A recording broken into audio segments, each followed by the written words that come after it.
Hello friends, जय Jinendra. Welcome all to our very special programme.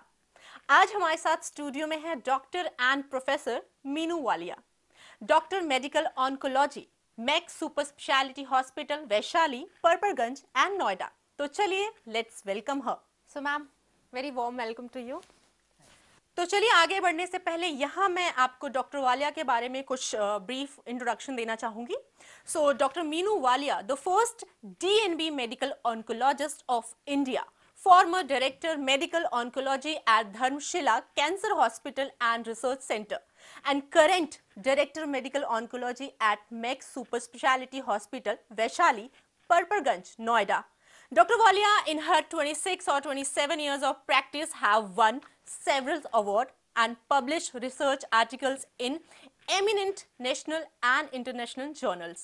Ma'am, cancer is a word जब भी हम सुनते हैं बस डर जाते हैं। कोई किसी को बोलेगा आपको कैंसर है, oh my god, my life has finished, you know. So क्या है ये cancer? First stage, second stage, जो एंड स्टेज होता है, बस हम स्टेजेस के बारे में समझते हैं। कैंसर होता क्या है हमारे दर्शकों को आई एम श्योर इसके बारे में नहीं पता होगा, तो I really want just you to explain it. So cancer एक ऐसी बीमारी है जो मैं कहूँगी कि मैनकाइंड को सदियों से अफेक्ट कर रही है। आज की डेट में हम कैंसर के बारे में बहुत ज़्यादा सुनते हैं, पर ऐसा नहीं है कि कैंसर सिर्फ आधुनिक टाइम्स की बीमारी है।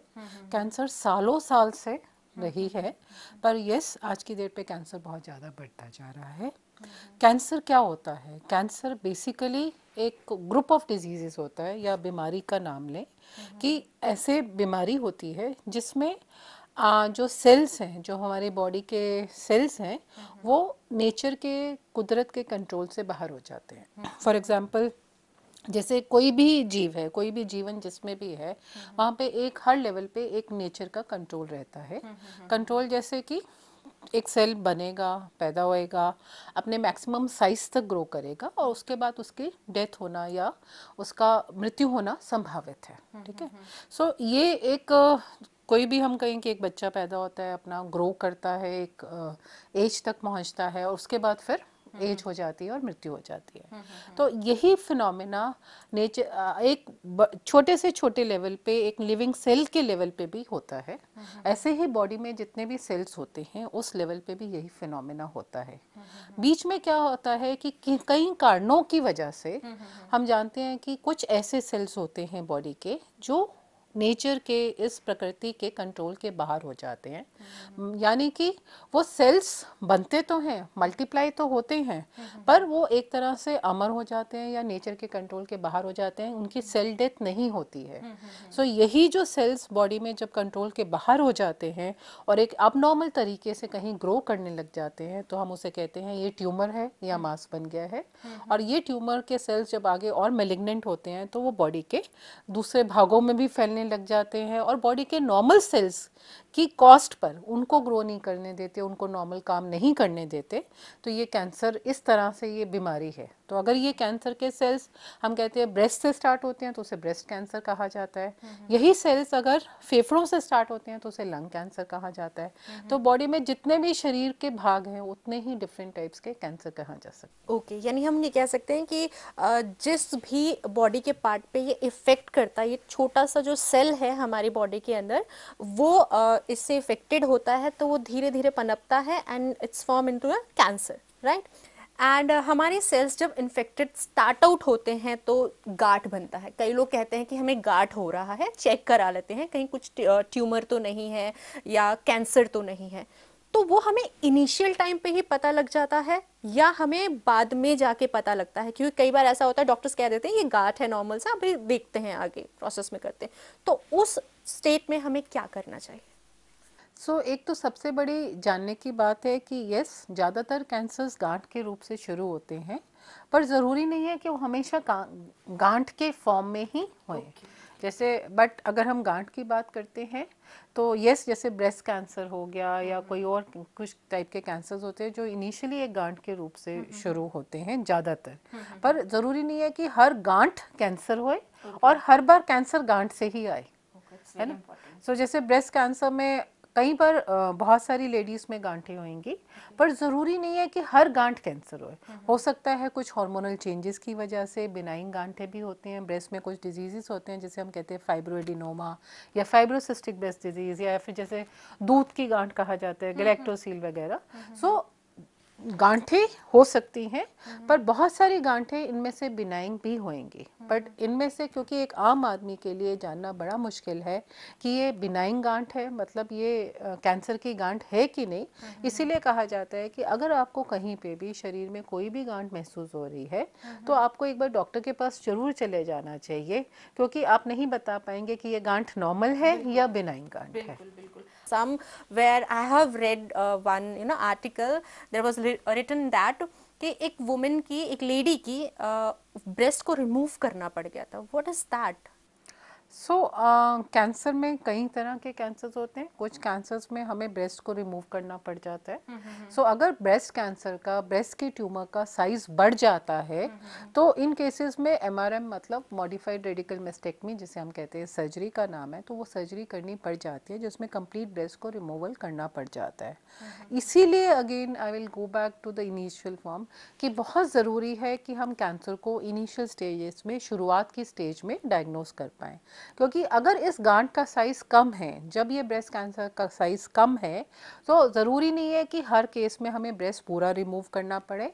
हम सिर्फ ब्रेस्ट का एक पार्ट ही रिमूव कर सकते हैं जिसे हम कहते हैं ब्रेस्ट कंजर्वेटिव सर्जरी, और बाकी ब्रेस्ट के टिश्यू को छोड़ा जा सकता है, जिसमें सर्जरी इतनी एक्सटेंसिव नहीं होती, और अगर हम उसे बाद में रेडिएशन वगैरह के साथ कंबाइन करते हैं तो ऑलमोस्ट नियर इक्विवेलेंट, मतलब you get almost equivalent results.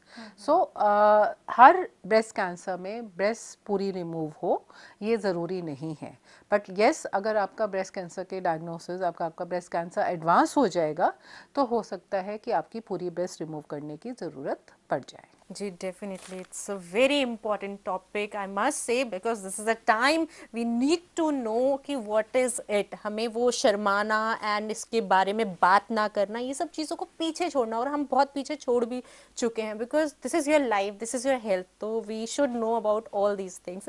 Thank you so much ma'am. अगर हम बात करें आज के टाइम की, तो we are living in a covid time, right? It's a very important topic to discuss. And generally ये भी कहा जा रहा है कि कोविड उन्हीं को इफेक्ट कर रही है जिन्हें बहुत ही ऐसी बीमारी है जिससे वो बच नहीं सकते. तो अगर मैं कैंसर की बात करती हूँ, कैंसर भी जानलेवा है एंड कोविड भी, तो ये आम पब्लिक, जो आम ह्यूमन बीइंग हैं, उसके कंपैरिजन में अगर हम कैंसर पेशेंट की बात करें तो ये कितना ज़्यादा उसके लिए घातक साबित होता है? देखो, इसको देखने के दो नज़रिए हैं। यस, कोविड भी घातक हो सकता है, बट कोविड का जो मोर्टालिटी रेट देखा जाता है, कोविड की इन्फेक्टिविटी बहुत ज़्यादा है, मतलब कोविड फैलता बहुत जल्दी है, पर उसकी वो जो मोर्टालिटी रेट है अगर वो 4 to 5% है ऑल ओवर द वर्ल्ड। मतलब अगर 100 लोगों को इन्फेक्ट करेगा तो उनमें से शायद 4 या 5 लोगों की ही की केसेस में ये जानलेवा होएगा। कैंसर एक ऐसी बीमारी है जिसमें यस, अगर सिर्फ कैंसर ही नहीं, अगर आपकी एज ज़्यादा है या आपको डायबिटीज़ है या आपको ब्लड प्रेशर है, मतलब कोई ये डिफरेंट रिस्क फैक्टर्स है, किसी भी तरह का रिस्क फैक्टर है जिसमें आपकी इम्यूनिटी कॉम्प्रोमाइज्ड है, उसमें कोविड की मोर्टालिटी होने के चांसेस ज़्यादा होते हैं, कोविड घातक होने के चांसेस ज़्यादा होते हैं। मतलब बेसिकली आपकी बॉडी इम्यूनो कॉम्प्रोमाइज्ड है या आपकी बॉडी पूरी तरह से स्वस्थ नहीं है कोविड से लड़ने के लिए, तो ये चांसेस ज़्यादा होते हैं।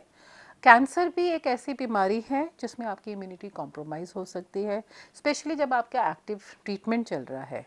तो यस, अगर कैंसर के मरीज़ को कोविड होता है तो हमें ज़्यादा एहतियात रखने पड़ते हैं, ज़्यादा ध्यान रखना पड़ता है। बट एक बहुत इम्पॉर्टेंट मैसेज मैं ये देना चाहूँगी कि हमारे कितने, मतलब कि हम कितने पेशेंट्स को देखते हैं जिनको कैंसर भी था और कोविड भी हुआ। ऐसा नहीं है कि कैंसर के मरीज़ को कोविड होएगा तो वो हमेशा जानलेवा ही होएगा। बहुत सारे कैंसर के मरीज़ भी कोविड होके भी, उसके बाद भी स्वस्थ होके वापस नॉर्मल लाइफ में जाते हैं और बिल्कुल ठीक होने की आशा रहती है। कोविड इम्पॉर्टेंट है, बट कैंसर भी इम्पॉर्टेंट है। बीमारी जो भी होए उसको हम इग्नोर नहीं कर सकते। बीमारी को, कैंसर में बहुत ज़्यादा ज़रूरी है कि हम उसको अर्ली स्टेज में पकड़ें। अगर कैंसर की कोई गांठ, अगर किसी तरह की कोई गांठ आपको महसूस हो रही है तो कोविड के डर से हमें घर नहीं बैठना चाहिए, हमें ज़रूर डॉक्टरी जांच करानी चाहिए। सिर्फ हमें एक्स्ट्रा प्रिकॉशंस लेने हैं कि हमें कोविड ना हो जाए। बिल्कुल, लाइक यू सेड कि देयर आर सर्टेन सिम्टम्स जो आपको पता लग जाएगा देख के। तो बेबीज़ की हम बात करें, like 5 years and above babies की बात करें, तो उनमें भी यही सिम्टम्स है। सो जो बच्चे हैं, जो टीनेजर्स हैं, उनके बॉडीज में किस टाइप के सिम्टम्स होते हैं और किस टाइप के कैंसर्स उनको फेस करना पड़ता है? जो यंगर एज ग्रुप में कैंसर्स होते हैं, जो टीनेजर्स में कैंसर्स होते हैं, वो जनरली डिफरेंट किस्म के कैंसर्स होते हैं, जैसे जर्म सेल ट्यूमर्स कहते हैं। सो जेनेटिक ऑर्गन्स के, क्योंकि उस समय जेनेटिक ऑर्गन्स की ग्रोथ हो रही होती है, तो you have germ cell tumours of the testes, of the ovaries, which are quite common in the teenager group.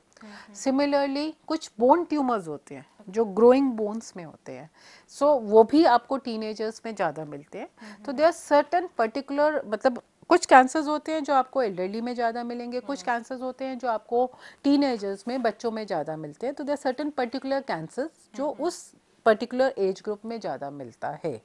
और ज़्यादातर केसेस में yes, it will present as a growth only. For example, अगर testicular tumour है तो वो testicular गांठ की तरह, टेस्टिस में एक गांठ की तरह प्रेजेंट करेगा। अगर बोन का ट्यूमर है तो नॉर्मली वो बोन में, मतलब स्वेलिंग की तरह या एक बोन पेन की तरह, उस तरह से प्रेजेंट करते हैं। बिल्कुल। मैम, कैंसर सारे क्योरेबल होते हैं या कुछ ऐसे होते हैं कि हो ही नहीं सकता, चाहे वो फर्स्ट स्टेज पे है तो उसको भी हम कंट्रोल नहीं कर सकते? कोई कुछ ऐसा कैंसर का है? सो कैंसर का मेनली जो पूरा का पूरा खेल है वो स्टेज का खेल है। Okay. So it all depends, आप कौन सी स्टेज में, कैंसर का कौन सी स्टेज में आपका कैंसर डिटेक्ट हुआ है। अगर आप अर्ली स्टेज में डिटेक्ट होता है तो कैंसर के क्योर होने के चांसेस मैक्सिमल होते हैं, बहुत ज़्यादा होते हैं। So what I was talking about was earlier solid cancer, जिसमें हम स्टेजेस की बात करते हैं। तो आई जस्ट कंप्लीट दैट कि स्टेजेस में, अर्ली स्टेजेस में क्योर के मैक्सिमम चांसेस है। अगर आप वही स्टेज 4 पे पहुंच गए हो या लास्ट स्टेज में पहुंच गए हो तो आपके चांसेस ऑफ क्योर बहुत कम हो जाते हैं, मिनिमल हो जाते हैं। In every cancer, type of हाँ, in cancer? All solid cancers. Okay. So now we come to blood cancers. तो ब्लड कैंसर्स में हम नॉर्मली स्टेजेस में नहीं डिवाइड करते, because some of the blood cancers are very aggressive cancers. So blood cancers भी different type के blood cancers होते हैं, उनमें एक्यूट ल्यूकीमियाज होते हैं, क्रॉनिक कैंसर्स होते हैं, तो डिफरेंट तरह के होते हैं। So what you wanted to say कि कुछ blood cancers even early stage में भी डिटेक्ट हो जाए तब वो क्योर हो पाते हैं कि नहीं। सो it depends again on the type of blood cancer. There are certain type of blood cancers जिसमें आप क्योर हो जाते हैं मरीज। जी बिल्कुल। मैम, हम थेरेपीज की बात करते हैं, chemotherapy, what is it all about, like कि कब स्टार्ट होती है, क्या होते हैं? मैं चाहूँगी आप प्लीज़ डिटेल में हमारे दर्शकों को बताएं, क्योंकि देयर आर सर्टेन थिंग्स कि हमारे जो नॉर्मल पब्लिक है उन्हें नहीं पता होता है। जस्ट डॉक्टर सजेस्ट कर देते हैं तो आंख बंद करके वो चले जाते हैं, बट आई रियली वांट कि उन्हें पता होना चाहिए what is it actually. Please explain. So cancer को ट्रीट करने की 3 मेजर थेरेपीज होती हैं, कन्वेंशनल ट्रीटमेंट्स जिसे हम कहते हैं। एक होता है सर्जरी, दूसरा होता है सिकाई, जो आम रेडिएशन थेरेपी कहा जाता है, जो आम आदमी एक सिकाई के रूम पे उसको जानता है, और तीसरा होता है सिस्टमिक थेरेपीज। अगर हम देखते हैं, जैसे मैं पहले बात करी थी, कैंसर सदियों से है, और सदियों से, शुरुआत से जब भी मेजर ट्रीटमेंट जो उसका रखा गया है कि जब भी कैंसर की गांठ पाई गई तो ज़्यादातर सॉलिड कैंसर्स में एक ही इलाज होता था कि आप उसको, उस गांठ को काट देते थे, मतलब सर्जरी एक मेजर ट्रीटमेंट रहा है। कैंसर की ट्रीटमेंट्स को हम 2 भाग में डिवाइड करते हैं, एक होता है लोकल ट्रीटमेंट, एक होता है सिस्टमिक ट्रीटमेंट। लोकल ट्रीटमेंट का क्या मतलब है? लोकल ट्रीटमेंट का मतलब है आपको जहाँ पे गांठ दिखाई दे रही है आप वहाँ पे उसका इलाज करते हैं। जैसे आपको अगर कहीं पे भी एक गांठ, ब्रेस्ट में ट्यूमर दिख रहा है या कहीं पे भी कैंसर की गांठ दिख रही है, तो आप उसको लोकली उस गांठ को निकाल लेते हो, उसको ऑपरेट कर देते हो, इसे हम लोकल ट्रीटमेंट कहते हैं। इसी तरह से ऐसे एरियाज में जहाँ पे आप गांठ को नहीं निकाल पाते तो आप हाई डोज रेडिएशन दे सकते हैं। रेडिएशन जिसे हम आम आदमी सिकाई के रूप में जानता है, मतलब बेसिकली रेडिएशन मशीन्स होती हैं जो हाई एनर्जी रेडिएशंस दे के आप उन सेल्स को मार देते हो, और आप रेडिएशन से भी लोकली जो सेल्स आपको दिख रहे हैं उनको, कैंसर के सेल्स को किल कर सकते हो। पर आने वाले चेंजेस में, आज जो रिसेंट सालों में एक मेजर चेंज आया है कैंसर के कंसेप्ट में, वो ये है कि अगर आप कैंसर के पूरे सिंबल को ही देखें, वो कर्क के फॉर्म में, कि कैंसर जितना दिखता है उसकी जड़ें काफ़ी आगे तक होती है।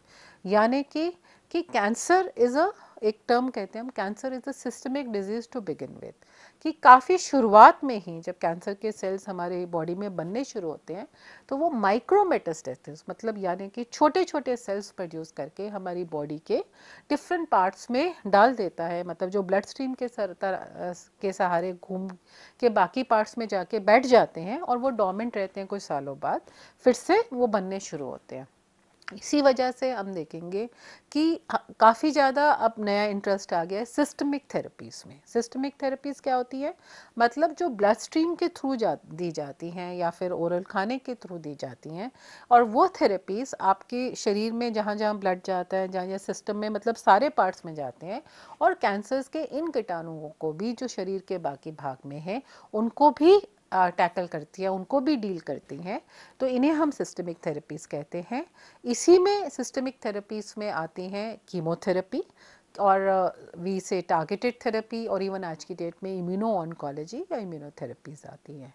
अब कीमोथेरेपी क्या होती है? कीमोथेरेपी दवाइयाँ होती हैं जो ज़्यादातर केसेस में इंजेक्शन के फॉर्म में ग्लूकोज जैसे चढ़ाया जाता है उसके अंदर डाल के दी जाती है, या फिर ओरल टैबलेट्स के फॉर्म में भी दी जाती हैं।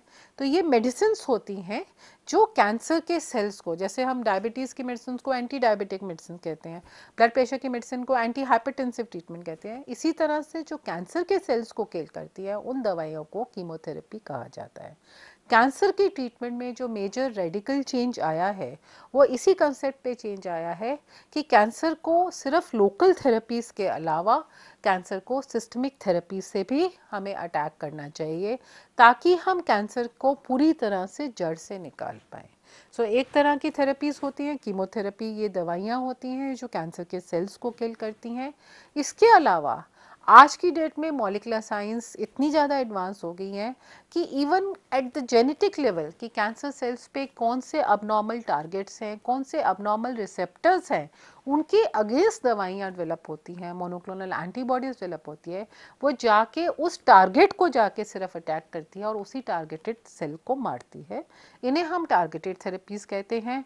बहुत सारे कैंसर्स में, जैसे आपके ब्रेस्ट कैंसर्स हो गए, लंग कैंसर्स हो गए, जिनमें ये targets, even some type of जैसे क्रॉनिक माइलोइड ल्यूकीमिया, इसमें ये टारगेट आइडेंटिफाई होके आप स्पेसिफिक टारगेटेड थेरेपीज़ दे सकते हो, जो काफ़ी हद तक कई बार या इंजेक्शंस के फॉर्म में होती है या ओरल टैबलेट्स के फॉर्म में होती है। उससे भी आप कैंसर में काफ़ी हद तक क्योर पा सकते हैं। तो अर्ली स्टेज में ही कीमोथेरेपी स्टार्ट आउट हो जाती है। वही मैं आपको बता रही थी कि बहुत सारे कैंसर्स में अब ये कंसेप्ट आ गया है कि हम उसको अर्ली स्टेजेस में भी, we cannot make a general statement for all the cancers, but yes, for many cancers we are giving chemotherapy in early stages also. Okay. So अगर मतलब कैंसर का क्योर डिपेंड करता है स्टेज के ऊपर, but अगर, और दूसरा इम्पॉर्टेंट पार्ट है कि कैंसर का इलाज पूरा होना चाहिए। द मेनी पीपल कई बार इलाज बीच में छोड़ देते हैं, या उनको लगता है कि ऑपरेशन हो गया, मैं तो बिल्कुल ठीक ठाक हूँ, अभी तो मुझे कुछ नहीं लग रहा, तो डर से जो बहुत सारे वो हैं मतलब गलत धारणाएं हैं, तो उस वजह से कई बार पूरा ट्रीटमेंट नहीं कराते। बट ये कैंसर एक ऐसी बीमारी है जिसमें I always say your first attempt is always the best attempt. आपको पूरा संपूर्ण तरीके से इलाज कराना चाहिए, उसी से आपका मैक्सिमम चांसेस होते हैं कि बिल्कुल आप आगे बिल्कुल ठीक ठाक रहे, स्वस्थ रहे। Okay, ma'am, I was talking about side effect of chemotherapy. So please explain. So yes, there are certain side effects of chemotherapy, but then that depends on the type of chemotherapy you are getting. So chemotherapy, जैसे हम cancer कहते हैं, everybody thinks कि cancer is one disease. So what I told you is cancer is 200 से भी ज़्यादा different type के cancers होते हैं। मैम एक चीज़ मुझे सडनली याद आई, हम कैंसर के बारे में बात कर रहे हैं, बोन कैंसर भी होता है? वो किस तरीके से, आई मीन थोड़ा सा जानना चाहूंगी उसके So- बारे में, bone basically bone cancer. So that is what I said ना, कैंसर जितने ऑर्गन्स हैं उतने कैंसर हो सकते हैं, उतनी वैरायटी के होते हैं। उतने टाइप के कैंसर हो सकते हैं, और एक ऑर्गन में भी डिफरेंट टाइप के डिपेंडिंग ऑन द सेल्स आप और भी डिफरेंट टाइप्स के कैंसर हो सकते हैं। एक बॉडी में अगर किसी इंसान को ब्लड कैंसर है, तो is it possible to have bone cancer also? Yes, it is possible. I mean कुछ हमारे, मतलब I have seen my patient जिनमें एक नहीं, बहुत सारे ऐसे पेशेंट हैं जिनमें दो दो कैंसर्स हैं। देयर वर फ्यू जिसमें 3 कैंसर भी थे। स्टेजेस अलग अलग होती हैं, सेम स्टेजेस हो सकती हैं, सबकी अलग अलग स्टेज हो सकती है। और वो एक साथ सो सारे। So what you have to understand is, जैसे अगर कैंसर के सेल्स ब्रेस्ट से शुरू हुए और वो बाद में लंग्स में चले गए और बोन्स में चले गए, तो it is not 3 different cancers, it is an advance stage of breast cancer, कि ब्रेस्ट के ही सेल्स आपके लंग में भी गए हुए हैं, लिवर में भी गए हुए हैं, या बोन में गए या ब्रेन में गए, तो it is an advance stage of breast cancer. But yes, there are certain cases who can have simultaneously 2 cancers. So there are patients who can have one cancer and then they can have another cancer also, तो which are 2 different kind of cancers. जैसे अब bone cancer की बात करें तो bone cancers वो होते हैं जो बोन से जिनकी शुरुआत होती है। सो विच आई टॉक्ड अबाउट कि majority of the bone cancers में भी बहुत टाइप के बोन कैंसर होते हैं। You can have depending on कौन से सेल से, बोन के अंदर जो सेल्स हैं उनमें कौन से सेल से वो कैंसर की शुरुआत हुई। तो you can have osteogenic sarcoma, osteosarcoma of the bone, one can have Ewing sarcoma of the bone, chondrosarcoma of the bone जो कार्टिलेजनस पोर्शन से स्टार्ट होता है, तो even multiple myeloma of the bone. तो बोन के भी tumours different different होते हैं, डिफरेंट टाइप्स के होते हैं, और वो कौन से भाग से, बोन के कौन से भाग से शुरुआत हुए, कौन से सेल से शुरुआत है, उस पर निर्भर करते हैं। बिल्कुल मैम, हमने कैंसर की बहुत सारी बातें की है। I just want to know कि अगर हम अपनी लाइफस्टाइल को थोड़ा चेंज करते हैं, क्योंकि कैंसर जैसे आपने बताया कि किसी को भी हो सकता है, ठीक है, किसी भी पार्ट में हो सकता है, किसी भी जगह हो सकता है, ठीक है, और हमें कई बार अर्ली स्टेजेस पे पता भी नहीं लगता, are many things. But lifestyle की हम बात करते हैं, क्योंकि अगर हम बीमारी को आने से पहले उसका दरवाज़ा बंद कर दें, सी अपने लाइफस्टाइल को चेंज कर दें, अपने खाने पीने के तरीके को चेंज कर दें, तो कितना % ये हेल्पफुल होता है हमारे लिए, और ऐसी कौन से लाइफस्टाइल को हमें अपने लाइफ में ऑप्ट करना चाहिए? So, which is very very important question, I think what you have asked. Majority of the cancers are ultimately lifestyle related cancers. So अगर हम अपने lifestyle को ही improve कर लेते हैं, तो आज जो present टाइम के cancers हैं उसमें 60 to 70% chances we can decrease of having cancer. So for example yes, cancers का एक जगह बात हुई कि कुछ इनहेरिटेड जीन्स होते हैं, अगर कोई इनहेरिटेड जीन्स है तो वो जेनेटिक हो सकता है, बट फॉर्चुनेटली अगर हम किसी भी कैंसर में देखते हैं तो ये जो जेनेटिक कैंसर्स हैं they are just 10%, not more than 10 to 15% of the cancers are genetic. So what does that mean? That means कि जो रेस्ट 90% केसेस में यही कैंसर होएगा तो वो जेनेटिक कारणों से नहीं होएगा, वो मेनली किन कारणों से होएगा? वो हमारे लाइफस्टाइल रिलेटेड कारणों से आएगा, हमारे इन्वायरमेंट रिलेटेड कारणों से होएगा। फॉर एग्जांपल, हम क्या खा रहे हैं, हम क्या पी रहे हैं, हमारा लाइफस्टाइल कैसा है, हम कैसी हवा अंदर ले रहे हैं, ये बहुत इम्पॉर्टेंट है। There are certain things which are known कि ये कार्सिनोजेनिक होता है, जैसे स्मोकिंग, टोबैको चाहे किसी भी फॉर्म में लिया जाए कैंसर होने के चांसेस को बहुत ज़्यादा बढ़ा देता है। इसी तरह अल्कोहल यानी शराब, उसको भी हम ग्रुप 1 कार्सिनोजेन कहते हैं, और जो इंसान टोबैको और अल्कोहल दोनों लेता है तो उसका जो नेगेटिव इम्पैक्ट है बॉडी पे वो 1+1 2 नहीं होता, बल्कि 1 और 1 11 कहते हैं, कहा जाता है। इसी तरह से अगर हम बैलेंस डाइट खाते हैं, we take lot of fruits and salads, तो हम अपने कैंसर रिस्क को एज हाई एज 20% से अपने कैंसर रिस्क को कम कर सकते हैं। शुद्ध हवा लेनी, मतलब अगर हम अपनी एनवायरनमेंट को कंट्रोल कर पाएँ, प्रदूषण को कंट्रोल कर पाएँ, that also goes a very long way to decrease the risk of lung cancer.